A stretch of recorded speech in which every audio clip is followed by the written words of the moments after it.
Assalamualaikum warahmatullahi wabarakatuh. Kami dari kelompok 1 yang akan membahas tentang kalimat dan penyusunan kalimat. Di sini saya sebagai pemateri pertama akan menjelaskan tentang batasan dan ciri-ciri kalimat. Kalimat adalah satuan bahasa terkecil dalam wujud lisan atau tulisan yang mengungkapkan pikiran yang utuh.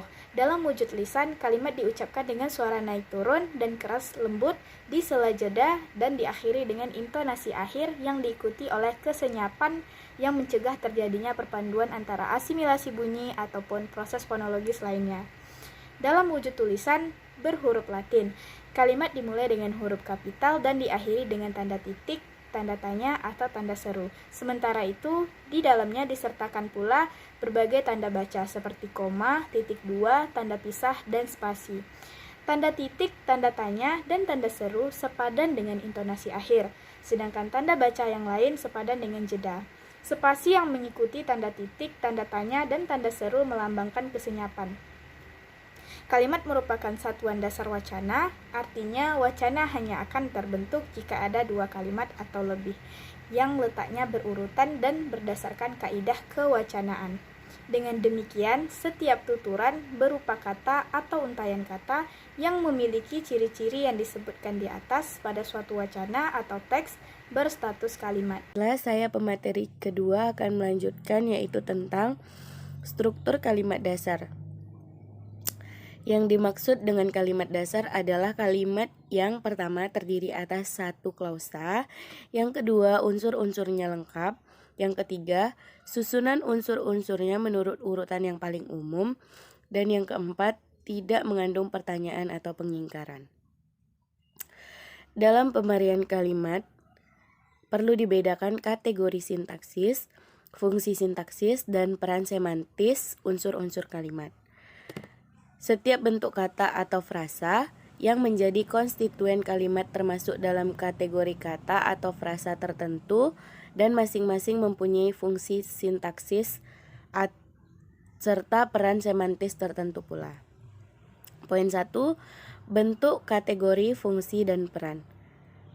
Untuk kata terdapat antara lain kategori seperti verba, adjektiva, adverbia, nomina, preposisi, konjungtor, dan interjeksi dan partikel. Kata seperti meja, pergi, sakit, sering, dan kepada masing-masing termasuk dalam kategori nomina, verba, adverbia, dan preposisi.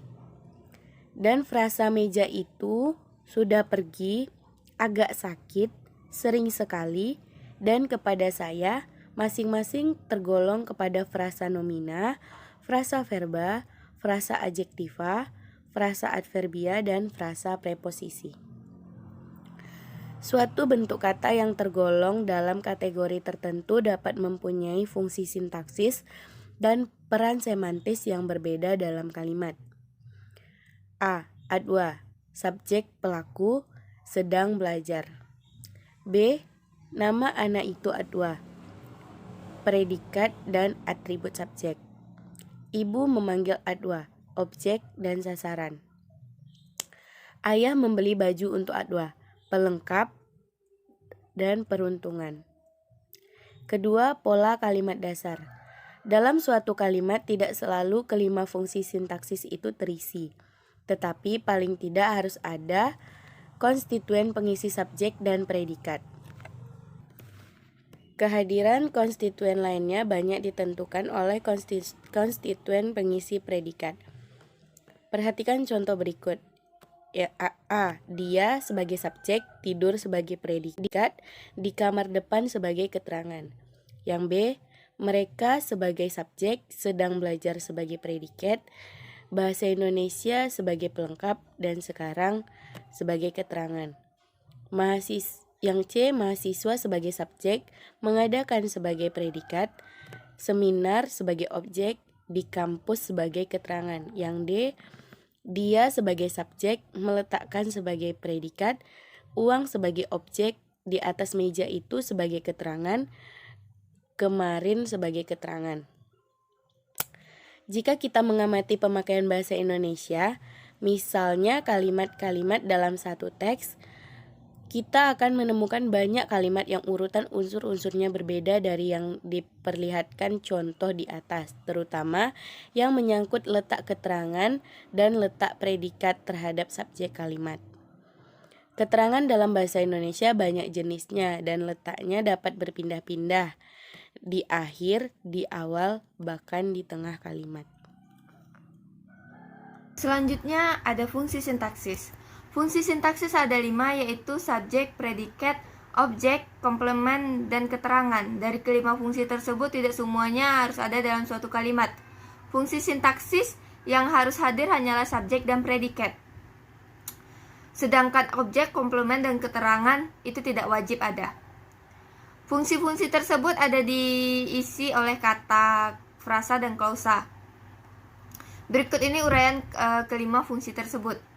Yang pertama, subjek merupakan orang atau benda yang melakukan tindakan yang ditunjukkan oleh kata kerja atau yang di dalamnya keadaan gambar oleh kata kerja. Subjek kalimat biasanya diisi dengan kata benda atau kata ganti benda. Yang kedua, predikat, yaitu unsur yang membicarakan atau menjelaskan pokok atau subjek kalimat. Yang ketiga ada objek, yaitu unsur kalimat yang dihadirkan dituntut oleh verba transif, pengisi predikat dalam kalimat aktif. Yang keempat adalah komplement, yaitu unsur kalimat yang kehadirannya dituntut oleh predikat aktif yang diisi oleh verba transif dan predikat pasif yang verbanya dilekati prefiks di sebelumnya.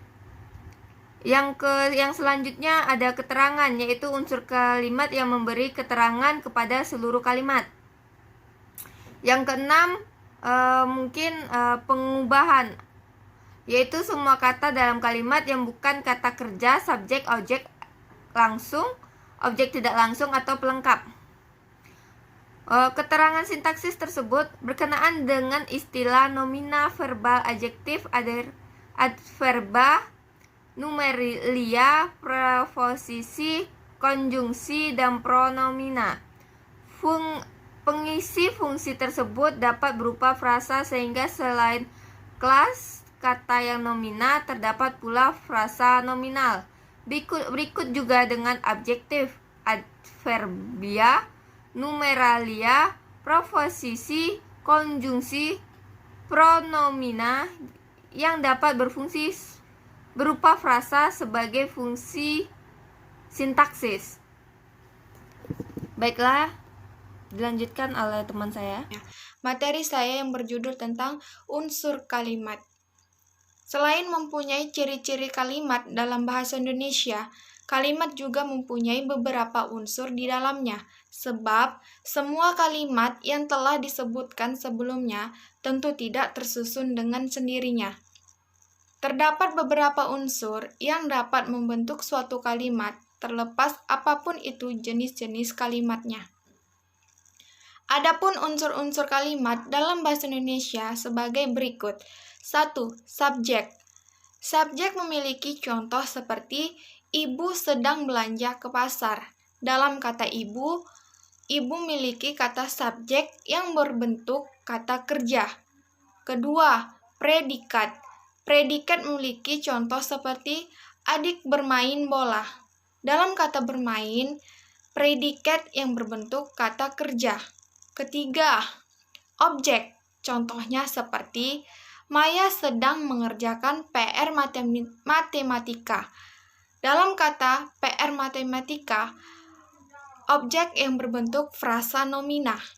Yang keempat, pelengkap. Contohnya seperti Andi mengatakan bahwa baju itu adalah kepunyaannya.